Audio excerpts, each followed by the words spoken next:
Good evening. You're listening to Eagles on Air through the Sportanarium stream. And tonight it's myself, Steve, and we have Ben. So just the two of us tonight. What's the first thing on the agenda, Ben?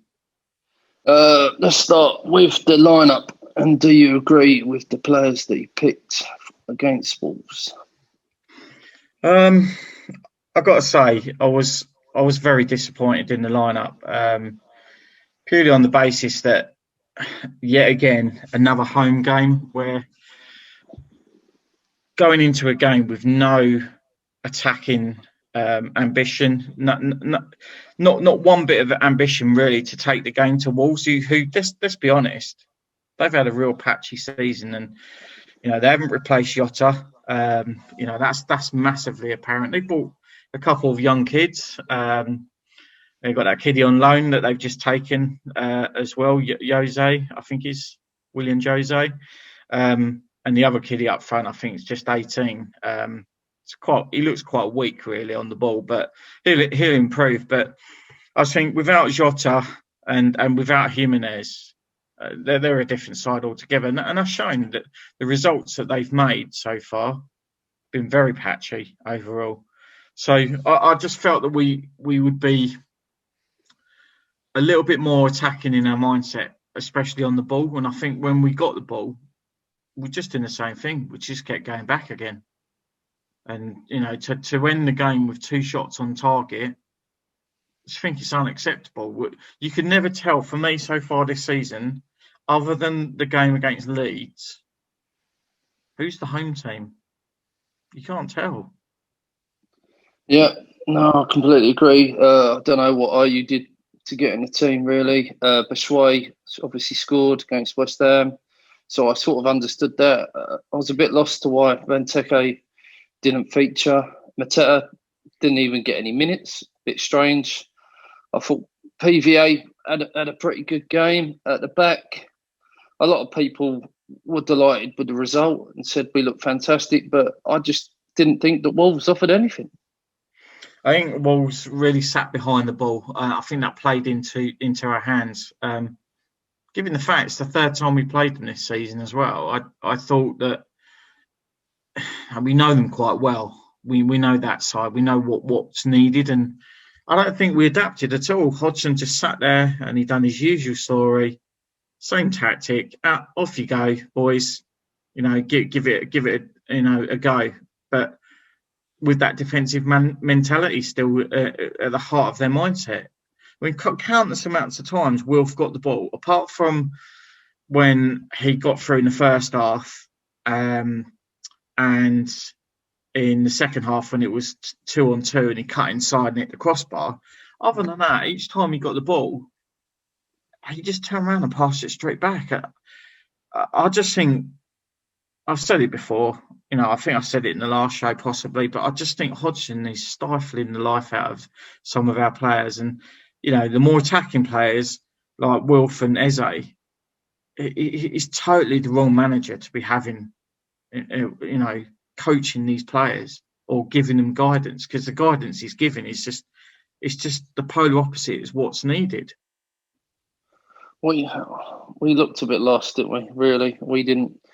I was so frustrated, honestly. I don't think I've ever felt like that with a win in all of my life. I should have been over the moon. 3 points. It's nice to get a snatch and grab victory, if you like. That's what it felt like. It was anyone's game. Whoever scored probably took the game, which happened.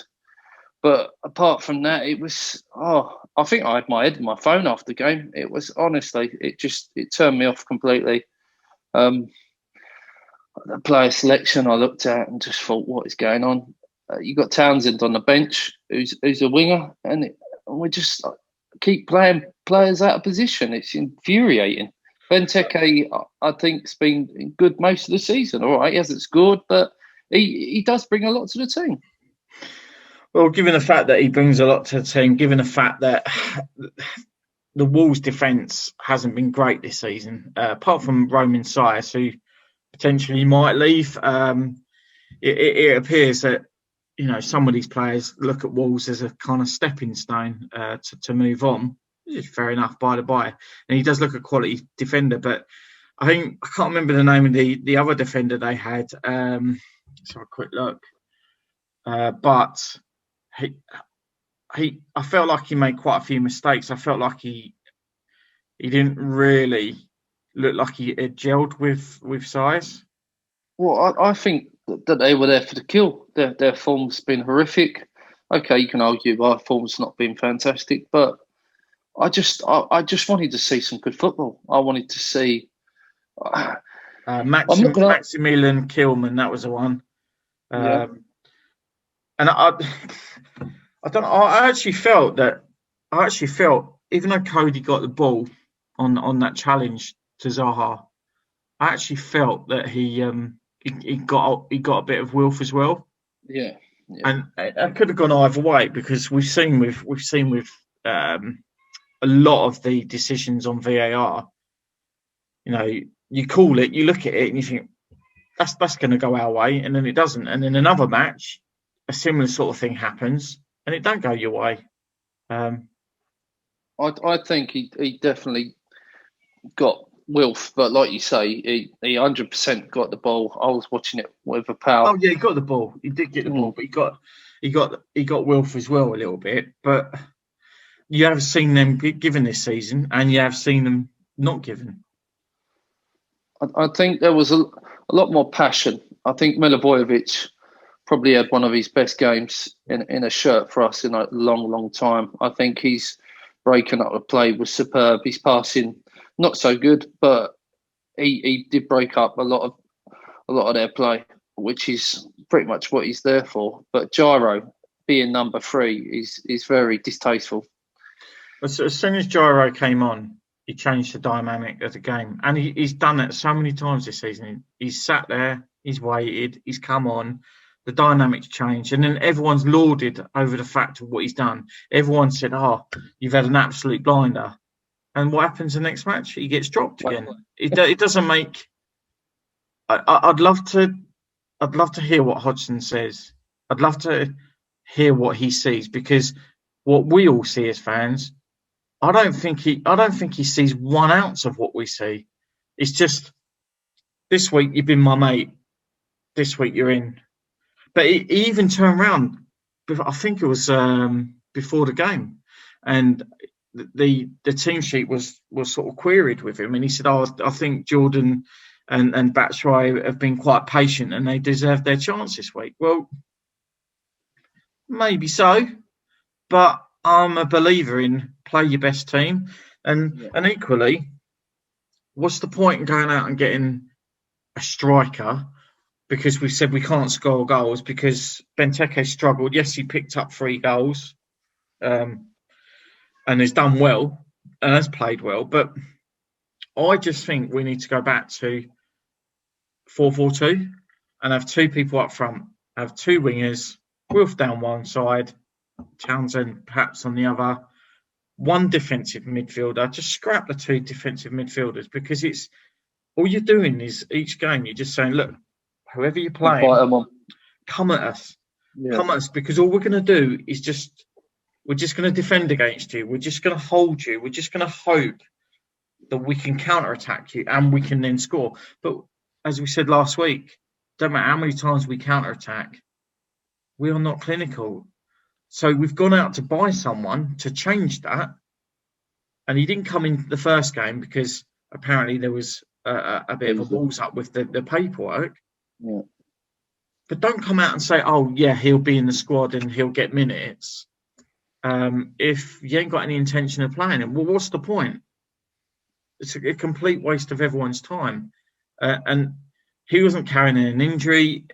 All the videos that Crystal Palace Twitter, the actual official account was showing, he looked proper sharp. He looked like he looked like he was well up for an opportunity. So I honestly don't know what goes through Hodgson's mindset at times. I don't understand how he chooses the players, because if you've got people on form, Mitchell on form, all right, listen, at the end of the day, PVA had a really good game, a strong game, and one of his strongest for a long time. he looked a bit suspect. It could be harsh to say that, once Traore came on, but Traore has been unreal this season anyway. I And think, against any defender, they're always going to struggle, especially with his pace. yeah, Traore sort of had him in his pocket a little bit, but I remember I think it was only 10 minutes in, and I said to a friend of mine, PVA fancies this game. He looked like he wanted it. Performance wise, was you satisfied? But listen, I'm happy with any win. I'll take any win. 3 points is priceless to a club like us. Am I happy with the way we played? No, because like I said, you can't tell who was the home side. You can't tell who. I mean, if anything, you could have looked at that game and thought Wolves was the home side. Yes, we contained them. Yes, they didn't really do a lot, but it just looked like we were playing away and not bothered. At home, it's been a massive problem for us for seasons now. We just always seem to struggle at home and just have some fabulous wins away at times. But at home, I want to see a season where we make that stadium our fortress, and just didn't really feel it.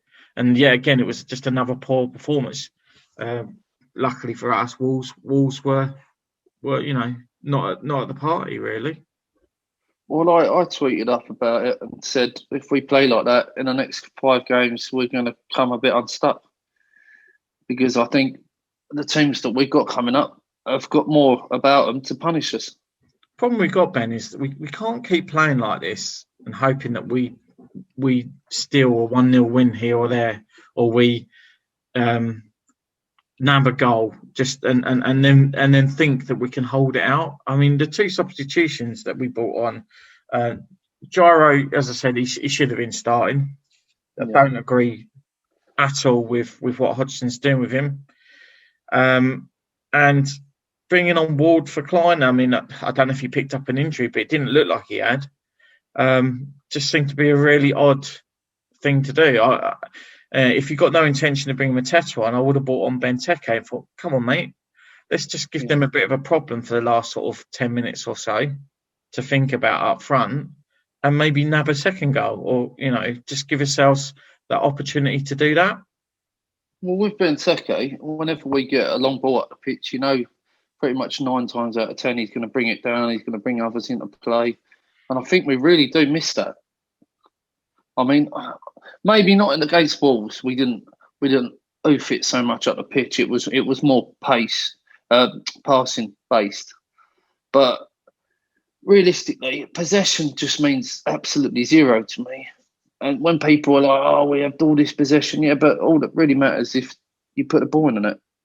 Absolutely. And at the end of the day, I don't think we can carry on as a club hoping that we get the 2 or 3, 4 opportunities at best that we seem to be getting, especially at home, because it's almost as if you've got to have some ridiculous conversion rate to guarantee yourself a win. Two shots on target, we had a 50% conversion because we scored. And it's like, it just, I don't know, it just doesn't make sense to me, because if you're attacking a team, don't matter who you're attacking, don't matter who you're playing, they are thinking about you. They've got to defend against you. They've got to stop doing what they're doing and try and contain you. If you're sitting back and saying, come at us, we're gonna sit here for 85 minutes, it's the opposite end of the spectrum, and then you end up getting walloped 4-0 by Man City and 4-0 by Chelsea and 7 against Liverpool. It's soul destroying to watch us play like that. Well, it's interesting you mentioned Man City. I watched the interview with Hodgson after the Wolves game, and he mentioned about Man City, and he seemed to have got his feathers ruffled, so to speak, because he kept mentioning about the Wolves, about the Man City and the West Ham game. Oh, West Ham are doing well at the minute, and Man City have got quality all over the pitch, and we nearly held them to a 0-0 at half time, and it was a couple of mistakes. But realistically, you just think it's a lot worse. When you watch these games, you just think, I think you're being a bit kind. I just I don't see any passion from Hodgson as a manager. You know, if you compare him to other managers of other clubs, you know, you've got Mourinho running up and down the line. You've got Klopp coming on. You've got all these players that really, all these managers, sorry, that are really, really, really sort of. You've got the spirit there. You've got the collaboration, and they're really pushing their players to get every last bit out of them. You know, and I just think if it is not coming from the top, how can you basically what's the word? Transfer it to the pitch. Well, transfer it to the pitch, but you know, at half time, how many times do we go in behind? Mm. You know, I've lost count the amount of times we've gone in, we look dejected, our heads are on the floor, and it's how are you going to encourage? How are you going to pull the players up? I just don't see it from him as a manager. Well, the same sort of interview stream that I watch had Cahill on it, discussing that we can't keep throwing away half a game, not only showing up half a game, and then he doesn't feature in this game. So I don't know if he got a bit of a slap on the wrist for that one. You're a man of the match if there was one. For me, it was a toss-up between Klein and PVA. PVA had his best game for us for a long time, and you know he won't pacify his haters. I actually like PVA. I think he's a good player. I think he's a bit suspect against pace, but the irony is actually when he's going forward, he equally causes the opposing team problems. There could be a small argument to say that we should play him on the wing as opposed to left back and put Mitchell behind him, but it's a difficult one because obviously Will's on the left, so you either switch him or you put him up front. But when he has got the ball and he's running with it, he's pretty decent. To be fair, it's just the tracking back that he falls down on. But when he's played under other managers, he sees the bag sort of 4 or 5 a season. But we're just not seeing enough of it, really. Like you say, going forward, I've got no issues with him at all. I fancy him. And his link-up play with Wilf is normally sublime. The thing is, for me, when he's playing, when he starts, and we get a free kick that's on the right foot for him, he should be taking the free kicks because he scored a few for us. He looks dangerous. You know what drives me insane is we had there was 3 free kicks that Luca pushed Eze out of the way from. And given the fact that he can't even beat the first man on a corner, and he just seems to, for some reason, since he had a few good goals for us, free kick wise, every time he takes a free kick, he just hits the wall. So he needs to take some ownership to that. He needs to say, hang on a second, guys. I'm not good enough. I'm struggling with my set plays. Yes, I'm captain. But he needs to take a step back and say, look, I need to let Eze's free kicks have been class. His set plays have been class. He beats the first man on a corner. He causes problems. So surely Lucas should be looking at it thinking, yeah, I think I need to step back a little bit and let this lad take them for a while. Yeah, that one that he gave to Wilf was a bit bloody wayward, wasn't it? Yeah, it just doesn't make any sense to me. But I don't know. I mean, if you look across the team this season, I'm really seeing a lot of passion, a lot of kind of drive, a lot of desire from the whole team as overall. I'm absolutely itching for a change at the top. I think we need it so badly now. And given the fact that we'd only had 1 win in 10 games prior to the Wolves game, it just seems like every time the pressure starts to mount, we win a game and we kind of save him some more time. Yeah, pave over the cracks, so to speak.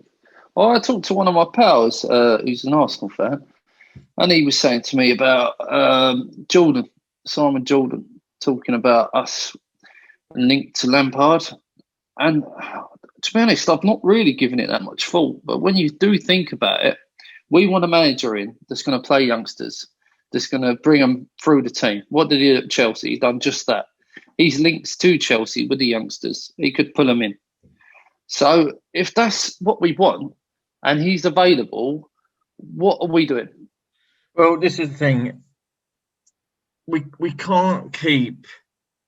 I mean, I've got loads of people, loads of Palace mates, loads of little groups and stuff that I'm in and whatnot. But I've lost count of the amount of people that said we need to keep Hodgson, we need to give him another year, we need to, and they defend him to the hilt. I don't want to be negative, but his style, his play, the way that he does things, he doesn't encourage any of the players. It's just unforgivable, because 8 seasons into the Premier League, you would have thought there would be a premonition to say, come on guys, let's try getting the top 10, let's try and do something with this squad. And I think the squad that we've got, yes, there's got a lot of old players in there, but I think it's the best squad that we've had so far. And we don't know what Mateta is going to be like. No one can really comment. We don't know if he's going to perform. And quite often you've seen these players come over from Europe and struggle. You'd hope that he's going to put the ball in the net and really prove his worth. But we've got to have that ambition to improve. I mean, look at Burnley. They do it every year. I mean, they had a European campaign. And we should be looking at the similar things. Burnley are no bigger than us as a club in the big scheme of things. I think we're pretty similar, given the fact they've been taken over and they've got a lot of money to spend now. That might take them up the food chain a little bit more. Aston Villa got a massive stadium. They are a big club. They've spent a lot of money. Got really rich owners. I'm not jealous by any fact. Fair play to them. But it'd just be nice if we showed a bit of ambition. And if we've got this Academy 1, youth set up, start utilising it. Well, even the likes of Leeds spent money. West Ham, we all forget that West Ham were up in arms beginning of the season about no transfers. They weren't happy with the people that own the club. And where they sat now? Oh, they're sat in 5th. They bought Ben Rama. They got Jared Bowen. They've got Souček. They've bought some quality players. They're not massive household names, but it doesn't matter, because a lot of these players are relatively young and want to make a name for himself. And that's the point I keep saying about Palace. Our youth set up, the under-18s, smashing the league to bits that they're in. Well, if they're that good, why can't we look at bringing a few of them in?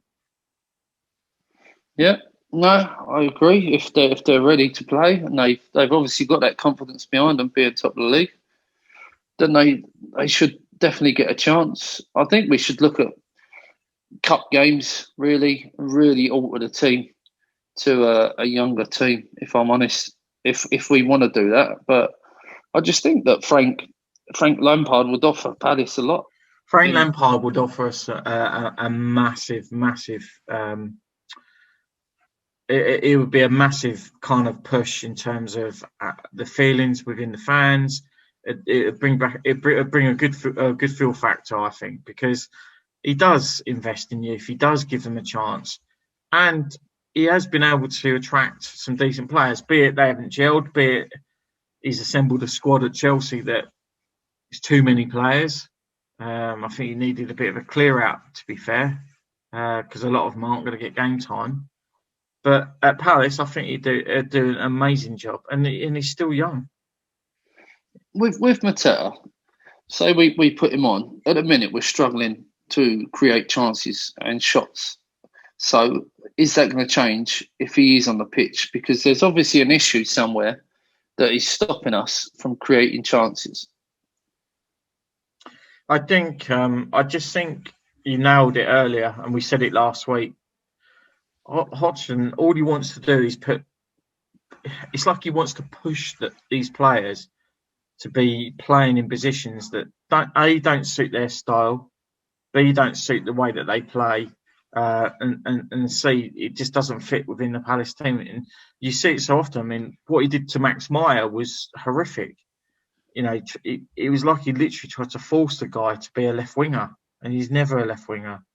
And he's trying to do the same thing with Eze. He's trying to force him to be a winger. And all he needs to do is to sit behind the front player or the front two players, whoever Hodgson decides, all the while his manager that's up front, and just say, play with freedom, mate. Show him what you've got. I want to see pace. I want to see quality runs. I want to see passion. But I also want to see you coming back when you lose the ball. That's all he's got to say, rather than the other way around, which it just seems to be with. Well, I want to see your first mentality, your disposition needs to be defensive. We need to make sure that we're solid. Well, that's all good and well. You can be as solid as you want. If you can't score and you can't create any chances, you can't win games. And there's a massive difference, be it, you know, quite blatantly obvious, between 3 points and 1 point or no points. You know, and we've jumped from 23 points to 26 points, and the next 5 games that we've got could be absolutely pivotal with our season. But we can't keep saying to these players, when you get the ball, go back. Yeah. Well, and if he's not saying it, something's falling down massively, because every time they do get the ball, the vast majority of play seems to come back, and it doesn't make any sense to me. And I'm, you know, watching all of these games, all of these sides, and it just appears like we seem to be the most negatively defensive team in the league. Yeah, something's not right. If you're averaging pretty much 2 shots a game, I mean, I don't think any of the top 6 would probably score 2 out of 2. So you're limiting yourself, really. I mean, he did change the tactics for the Wolves game, didn't he? Play as in the cam role for a little bit of the game. I don't even know. When I look at these games, I don't even know what we're playing as a tactic. It just seems to be a blanket approach. Just keep it tight. Don't lose the ball. You know, we don't even press half the time. You know, and when we do press, it's like we press too much, and then we leave a big space behind us. It just doesn't make sense what we do. And I just think we're just relying on the fact that we just shit house a win every so often. That just seems to be what it is. It's just like, I mean, the game against West Ham where we lost 3-2, I mean, 3-2 sounds like it was a really tight game. But it wasn't. It was far from it. They absolutely ran us ragged. And Antonio is a top player.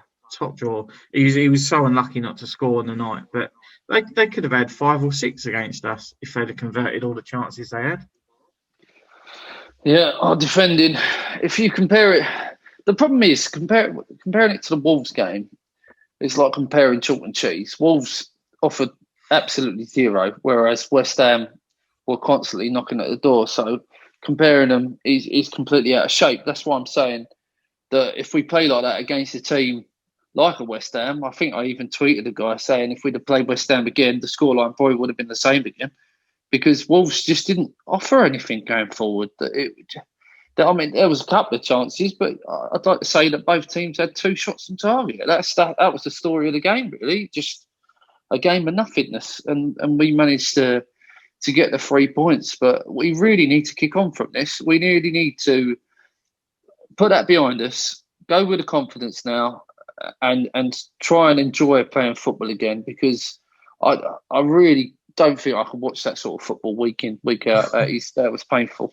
No, it's just driving me absolutely insane to see us playing like that. And it's just like, as I said, especially with the fact we're at home, you know, you got to be trying to put the team to the sword that you're playing against.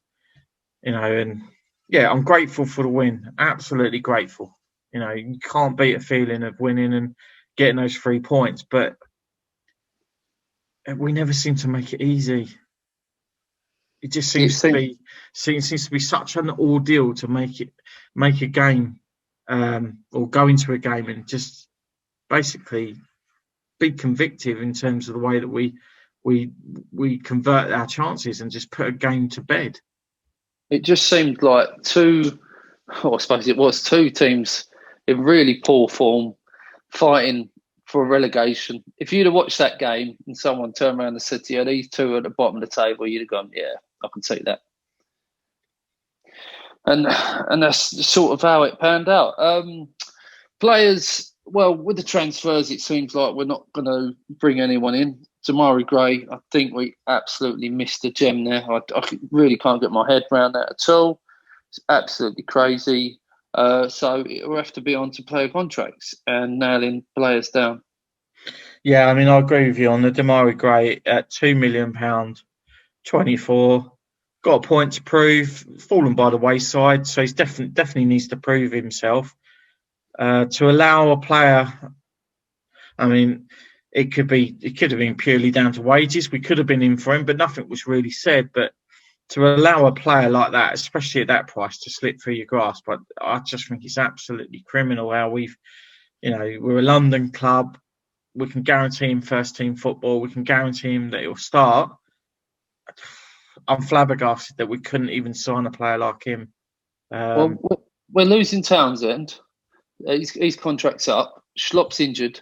And there's a winger out there in the Premier League that plays for Leicester City that he's proven, but he's not been given time, and we let him slip. I just don't get it. Yeah, and we keep banging on about how we haven't got any money. It's a bit of a struggle. Every transfer window is a struggle because we've made a lot of that problem ourselves with the wage situation.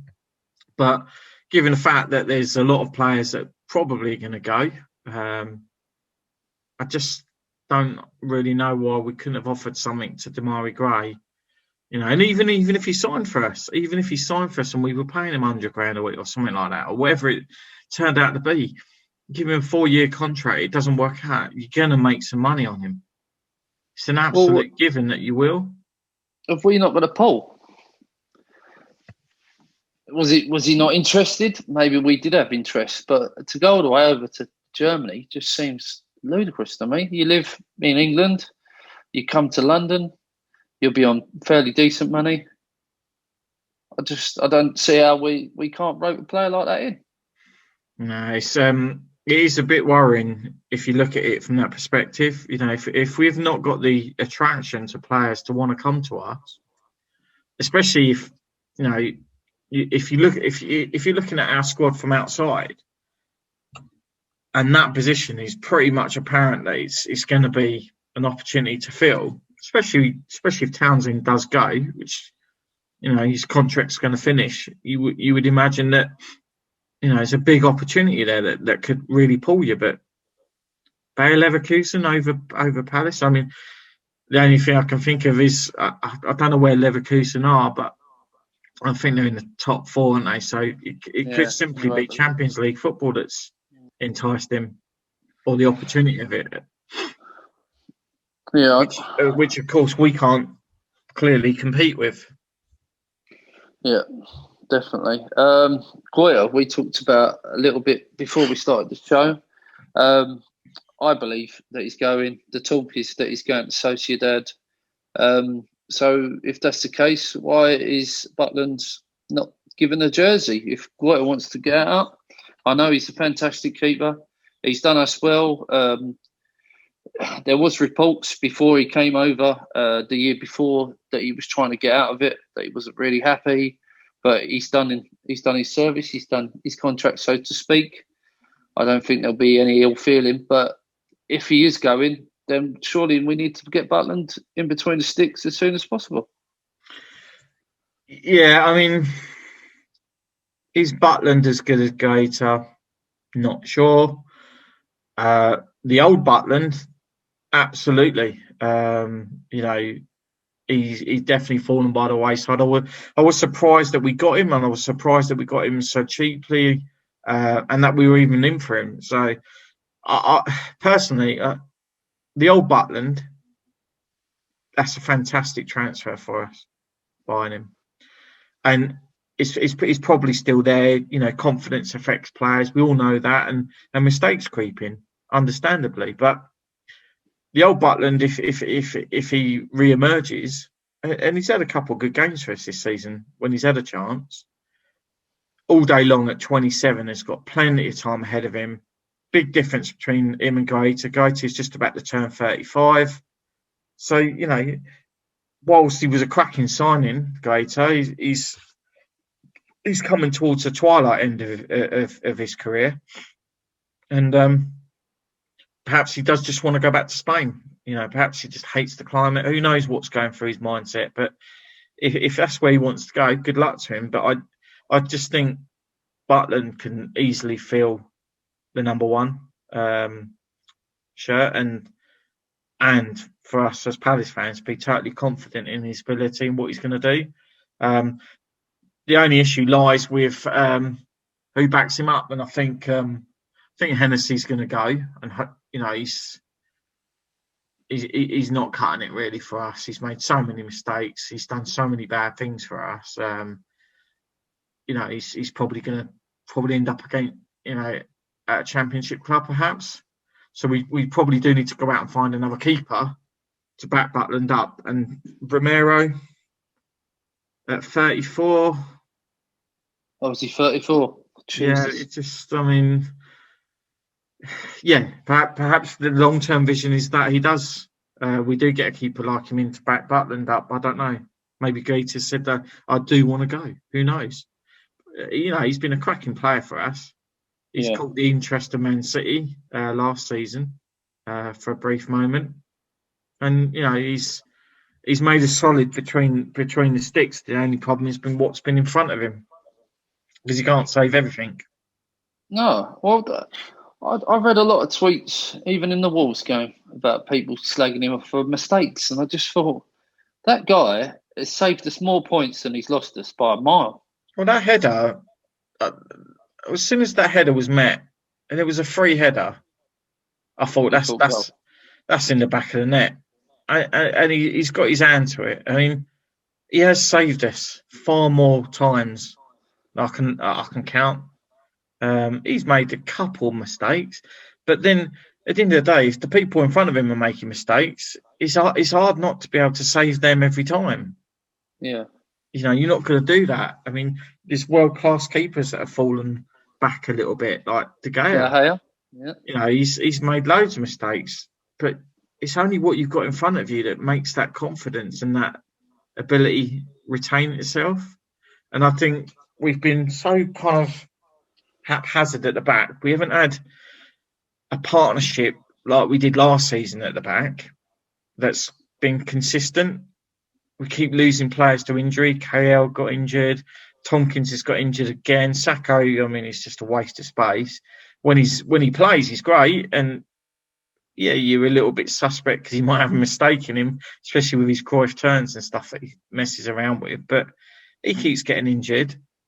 So there's not been a steady partnership. We've had to pull a defensive midfielder in at the back in Chiarte and make him our pretty much first choice, along with everyone else, whoever is fit and available. And every defender we have got, you've got Dan who's 32, you've got Cahill who's 35, you've got Tompkins who's 30 now, you've got Kelly who's 31, you've got Ward who's 32, you've got PVA who's 30.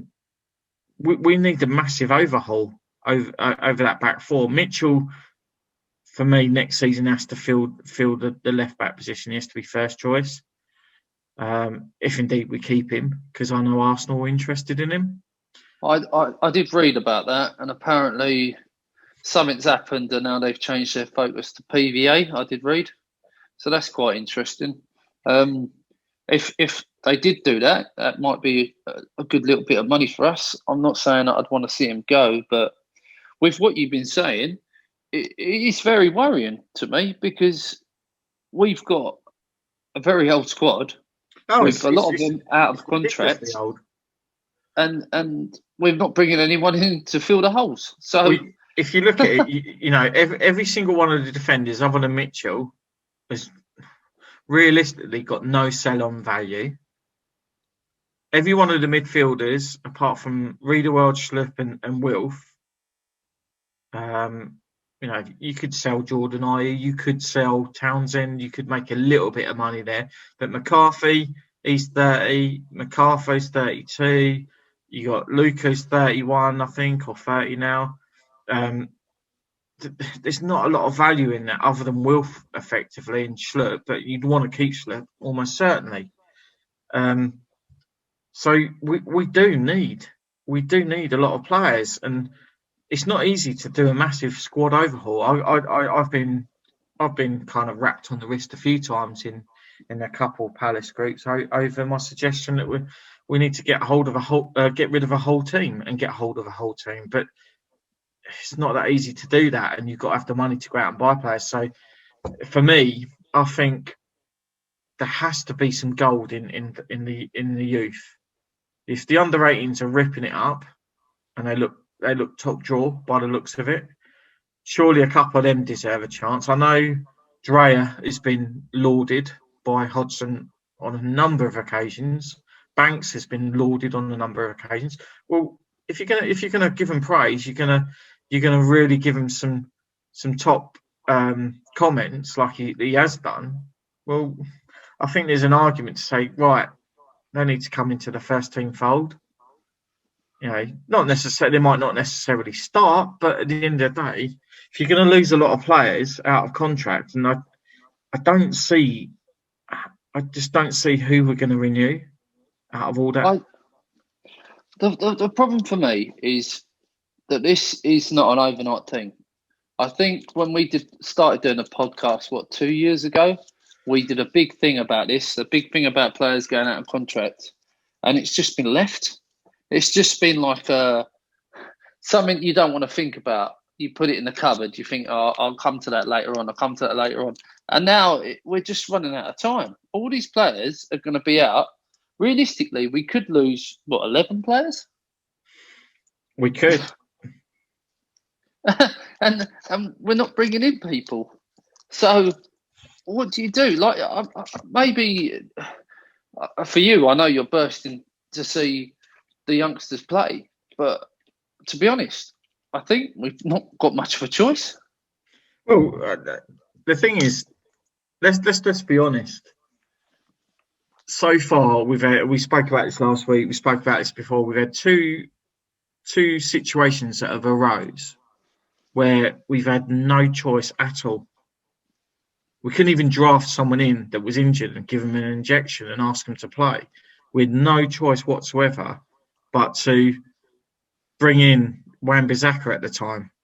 We've had no choice but to bring in Mitchell, and the guy's been brilliant every time he's played.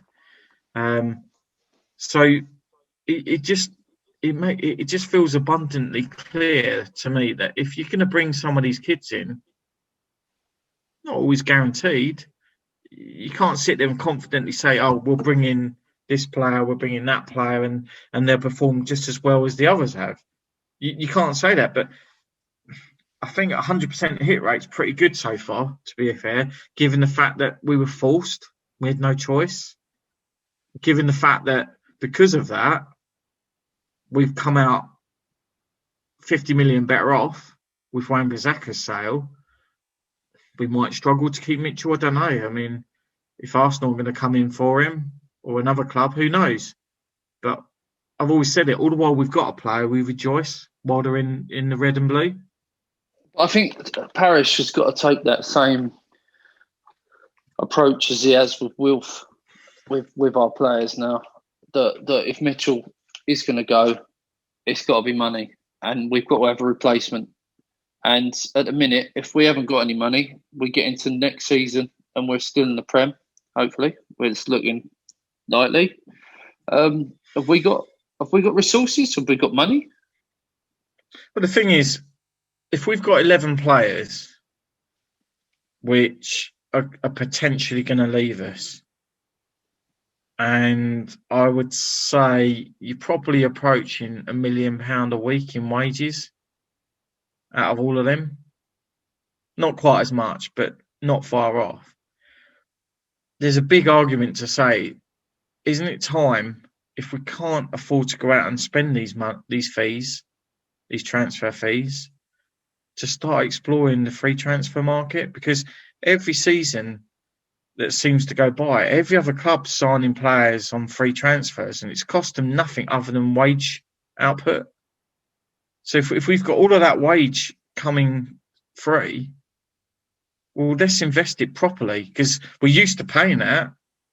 Let's get some quality players in, and there's always players that are available on that basis. Well, So, you look at Klein. well, Klein, I mean, yes, at 29, he's not young. He's not, but he was itching to play football, and he's proved that he's earned himself another contract. But even if it's for a year, or even if it's for 2 years, doesn't matter. You've not paid out any transfer fee, and But you put him on a wage that's similar to someone that you're going to lose. we need that time at the minute. Realistically, we need a lot of time. Pretty much 2 centre backs, a left back, a right back, a lot of the midfield. I mean, I think we're all right for left back. I think we need. We all say don't want another midfielder. We don't need any more midfielders, but we probably do if a couple of them are going to leave on a free contracts finishing. Yeah, but they're right. But we need some younger midfielders. We need to be exploring that. Or do we give Banks a go? Do we let him come into the fold? Do we let Nia Kirby come into the fold? I don't know. But you can't keep saying that these kids can't do it. There's no proof that they can't do it, because we're not even giving them a go. We're not even giving them a go in the cups. Yeah. I mean, that is... It just seems to be a bit Jekyll and Hyde with Parish, doesn't it? He wants to bring in a manager who wants to get the youth going, and then we do have opportunities to do it, and we just don't pull the trigger. Well, the thing is, the FA Cup game against Wolves, Ben, that was a prime opportunity, because if the feeling is we're not bothered about the cup, and it clearly seems to be the case, that Hodgson specifically doesn't really regard the cups at all in any way. Respectfully, he's just like, don't really want to be in it. I'm just going to put a side out just to function the fact that got to play the game. But if we get knocked out, then we get knocked out. I don't really care. But to the fans, to have a cup run, to get to a final, to possibly win a trophy, I mean, that would be everything for Palace. Yeah. But if the mentality is don't really care, not really bothered about it, well, you might as well just choose 11 kids and put them out and give them a chance, because those kids will just play with passion and pride and give their all, rather than a first team squad of peripheral players that are not quite playing every game, just going out there not really caring. But again, in the cup game, we're putting out a sort of B-side, and Hodgson comes out and goes, it's trying to let other players that I don't see in the first team break into it. It's just rubbish, isn't it? Because Gyro, every time I see Gyro, he has a good game. Well, he has a good game. He looks absolute class. But then the next game, he gets dropped. So where's your motivation then? Where's your motivation to play this cup game, do really well, to be told, oh, you did really well, but you're not in the first team? Like I said earlier, I'd love to hear what he's got to say as a manager. I'd love to see what he sees, because what he sees and what we see seems to be a range of different things. I genuinely don't get it. And for me, Gyro has to be one of the first names on the team sheet now. Yep. He would boss that midfield, and he would hold up play. I don't even think he wants to go backwards. Or if he goes backwards, it's to move to make more space to then go forwards. There's something behind it. But I don't know. I don't get it. Hodgson mentioned 38 or 39 points. It was in that ballpark. That's what we're looking to achieve this season. But why? What? But why? Why are we sitting there when the season starts and saying we're looking at 38, 39 points? Why are we looking at that? Why are we even saying that's what our aim is? Because all you're doing is you're saying to players, look, guys, all we want to do is get the 38, 39 points and be safe. So they're looking and thinking, oh, well, right now, they're probably looking and thinking, well, the boss has said that we need to get the 38, 39 points. That's only another 12, 13 points. That's 4 wins. That's all we've got to strive for. And that's the key thing, Ben. All we've got to strive for. Once we've done that, it doesn't really matter. Does that filter from the top though? Does that, because I was having a big discussion with a guy on Twitter, and a lot of the points he was making were pretty fair. Is his boss going to be unhappy with him at the minute? The way that things are? No, he's brought him in to keep us in the league where we're sat. We look like we're not in danger. So does it come from Parish? Is the ambition got to be there from him to be like, look, I'm not happy with this. I'm not happy with you embarrassing these cups. Or if you're going to do it, then please put out some kids. Why are we not doing better in the league? But then you could see his argument to say, well, I've drawn with Arsenal. I've drawn with Tottenham. I can't remember the last time we beat Wolves. I beat them. It's just a catch-22, or it seems like it. Yeah, but the thing is, even if it is coming from Parish needs to sit there and think long and hard about this. If I keep telling the boss of our team, and this is the 4th season that Hodgson's had, that all you need to do is make sure you keep safe, that's all he's thinking about. Why don't you change the status quo a little bit and say, right, listen, I want you to aim for top 10. Because the thing is, at the moment, and it's probably why we haven't seen Hodgson sacked, because he's given him a remit of we need to be safe, and we're on track for that. Yeah. So he can't be seen to be sacking him, even though we've only had, prior to the Wolves game, 1 win in 10, which is relegation form. He can't make that decision because he doesn't want to look bad to the Palace fans either. You know, don't forget Parish is, you know, I don't know the man. None of us know the man, but the way he comes across is quite sort of, you know, he loves himself a little bit kind of thing. And at the end of the day, he can't be seen to be looking bad to the Palace fans if he sacks the man that has been Palace through and through all his life kind of thing. I can't remember the fan base being that much behind sacking a manager. If I'm honest, if I go on Twitter and filter through, it is just full of Hodgson out. And there has to be some sort of sorriness towards him, because if his boss has said to him, all you got to do is stay in the league, pal, that's what we're getting.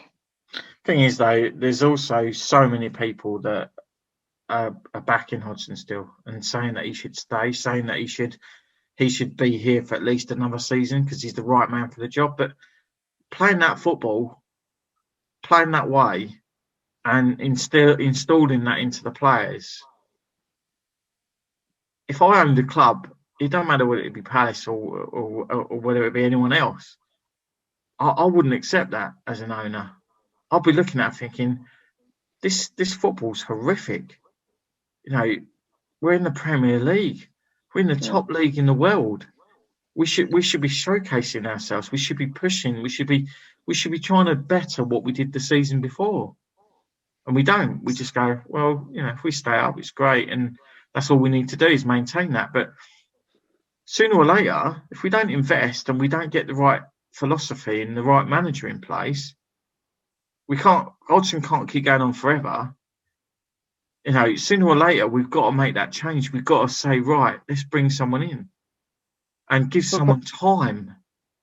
People moan about Big Sam's football, but I much preferred that football, to be honest. Oh, I liked it. I liked Allardyce's football. Don't get me wrong. I wouldn't want him as manager if we hadn't had him before and we got rid of Hodgson and we wanted a new manager. Yes, I know he'd keep us solid. I know he would probably keep us up. I think he's got a real difficult job at West Brom to do that. I can't see him. I think this could be the first time it's the opposite. But the football under him was simple. He looked at the players, he looked at their strengths, he looked at their weaknesses, and he thought, how can I play to this team's strengths? How can I get the maximum output out of these players? And I don't think Hodgson does that. Hodgson's just, oh, you're my mate this week. You deserve a chance. And then a few games later, it's like, but you've not had a chance for a while. Maybe I'll give you a go. But the tactic's still the same. It's incessantly the same. The mentality is incessantly the same. It seems so risky that team that we put out against Wolves I'm not going to sugarcoat it, but it was a must-win game. And we did win it. But looking at that team sheet, I was like, whoa, what's going on? I don't think this is our strongest 11 by a long shot. How you unless Benteke had a knock, how's he been dropped? No, it was really odd in my opinion. I didn't understand it. And going back to Allardyce briefly, Benteke on the last man wasn't asked to drop deep and hold the ball up like Hodgson does with him. Allardyce just said, just stick on the last man. He then said to Wilf, he then said to Balassi at the time, just get the crosses in. Get it up to the big man, cross it in, and he'll get on the end of it. And 17 goals later, you've got the output out of a striker that you need. You need someone to be knocking in 15, 20 goals a season. Under Hodgson, the fella's got to drop 20, 25 yards deep to hold the ball up, to flick it on to who should be him. And I know we said this last week about Chiarte should be in the midfield to knock it onto him, perhaps. But when we do get the ball and we cross it in, Benteke's not there. He's hardly ever there because he's having to drop deep and he ain't got the pace to get up there and get in on the last man so that he can basically put it in the net. I just think Hodgson's got it all wrong with the way he's getting the players to play the way that they do. You don't understand them as people and the strengths that they've got. But that makes things even more frustrating because we look at him and we know I have no doubt that he'd get double figures if we put crosses in. But even the match against Wolves, it was like cross after cross after cross. And it was like, they're all tiny players that want the ball in. Ayew wants it at feet. Batshuayi wants it at feet or in behind. So why are we crossing the ball? I don't understand. It really makes zero sense the way that we play. I mean, I did think that we'd look at acquisition a lot more deeply this month, given the window being open. Yeah, Mateta, everyone's lauding him. He's come with high regard. I don't know a lot about the guy. I honestly don't. And he may well turn out to be an absolute coup signing him. But I am genuinely surprised, given the number of contracts that are up in the summer, that we haven't gone out for, other players. I mean, I've just seen that Preston's young. Oh, he's young. He's 25, but he's young in the scheme of things. Liverpool looking at signing this kiddie from Preston, central defender. Given the fee that's been spoken about there, I think it's quite small. Again, I'm surprised that we're not looking at, leagues like the Championship, and buying some of these players to invest into the future, because I don't see the recruitment team that we've got going out and, like you said, wholesale changes and buying loads of players, because we take so long when we do things anyway, as it is. Yeah, it's worrying. I don't think a lot of fans see the bigger picture, or they don't want to see the bigger picture. It's like, we'll wait till the end of the season. We'll see what happens then. But it needs addressing now, really. Here's a thing for you, mate. Does Hodgson actually know his best team? I don't think he does.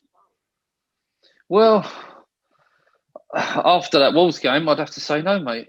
I really would. I thought Batshuayi didn't have a great game. I thought he gave the ball away a lot, and you're changing it as well. You're putting other players in the team. All right, yeah, they train together, but they're not used to playing on the pitch against someone else. And I think at times it showed. There was a lot of naivety with the ball. and it was like, what am I going to do next? And you're watching it, and it's so frustrating. You're like, come on, just get hold of the game, and just keep going for it. And That's the thing. You're talking about frustration, Ben. And there's a bit of irony with that, because if you look at our next fixture, it's Newcastle, and yeah, they had a fantastic win at the weekend. One that I didn't personally expect them to win, and fair play to them. But given how Newcastle have played this season, and they deserve to beat us in the reverse fixture. The majority of their games have been just as dull and lacking in ambition as ours. So I'm just concerned about Tuesday of how mind-numbing it's going to be. We might show up. It might be the polar opposite. We might have an absolute stonk, and I hope we do. But it's I think the only thing that's going to go in our way for us on Tuesday is the fact it's away, because we seem to have a bit more ambition when we're away. Yeah, like I said earlier, I just hope it's that injection of confidence where we're like, look, we know we played bad, but let's put that behind us. All that mattered was the 3 points, which realistically, I get from a lot of people that is true. There's no arguing that fact that all that matters is the 3 points. If we played like that again and beat Newcastle, I'd probably have a little grumble. But again, you can't moan because of the 3 points. But it's just like you just want to see that level of football. I want us to play a level of football where a Damari Gray comes up for 2 million and he goes, I want to go to Palace. Well, I mean, if you look at our next fixtures, I'm just looking at this. We've got Newcastle away, we got Leeds away, we got Burnley at home, and then we got Brighton away, and then we got Fulham at home. So these 5 games, this series of 5 games, could be absolutely pivotal in terms of our season, because once we've got those games out of the way, we've then got Spurs, we've got West Brom, we've got Man United, Everton, and Chelsea. I think 4 out of 5 games will be extremely tough, and that's no disrespect to the first 5 games I've mentioned, your Fulhams and your Brightons and stuff like that. I mean, obviously beating Brighton has to happen, or at least not losing to them has to happen. But I think Leeds will be quite a tough game, given the fact that if they turn up, but we have got the confidence we beat them 4-1. So, it's a catch-22 in terms of that fixture. But Newcastle and Burnley, I mean, you've got to be going for those games. You've really got to be pushing yourself to get probably again, you're talking 9 points out of 15 at least. You're talking about a team that's already beaten us. Newcastle, I don't know that we're going to do very well against. How many points do you think we're going to get out of 5 games?